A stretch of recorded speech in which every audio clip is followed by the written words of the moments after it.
عموما این ماه شریف رمضان ماه خیر و احسان است، ماه عبادت است و یا ماه ببخشند برخی ها ماه ضیافت و خوردنی است. چون که برخی وقت مشاهده میکنیم که اکثرا پیش از نماز شام یا پیش از افطار همیشه رجوع میکنند دوتا دارن برای افطاری کردن.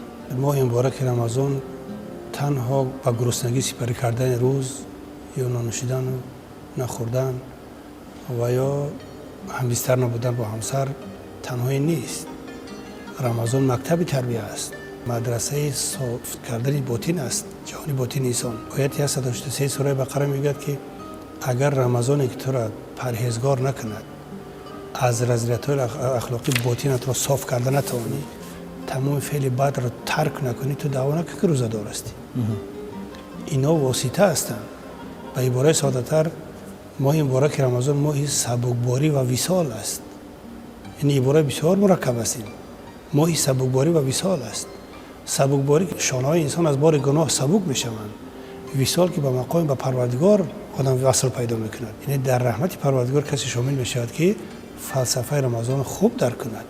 رمضان سازش است، عبادت و امارت است و نخوردن، آشامیدن و همبستر نبودن واسطه است. هدف رمضان این خوب ساختن انسان است. آدم باید خوش اخلاق باشد، عمومی ارزش‌های انسانی را باید رعایت کند، بد زبان و بد رفتار نباشد و مردم آزار نباشد، خودسیتا و ریاکار نباشد. این هدف تربیه مکتب تربیه رمضان است. علاوه بر این خیرخواه، خیر باشد، منفعتش نسبت به دیگر ماها به مردم بیشتر برسد. این فلسفه رمضان است. در حدیث آمده است که پیامبر صلی الله علیه و آله میگه بسیار از مردمی هستند که تمام روز گرسنه هستند، تمام روز تشنه میگردند، اما از رمضان یک روز برخوردار نیستند. چرا؟ چون فضیلت‌های رذیلت‌های اخلاقی را دارند، با زبان بد رفتارند، مردم آزارند، حق مردم میخورند، فریب میکنند و مکر و نیرنگ دارند، دروغ میگویند. این کجا روزه‌داری است؟ برای همین روزه یک مکتب عمومی انسان سازی است که جهان باطن باید آباد باشد. امروز کودک هم میتونه که نخورد نه آشامد، میدونه که رکن روزه چی است، اما میتونه روزه‌دار باشد.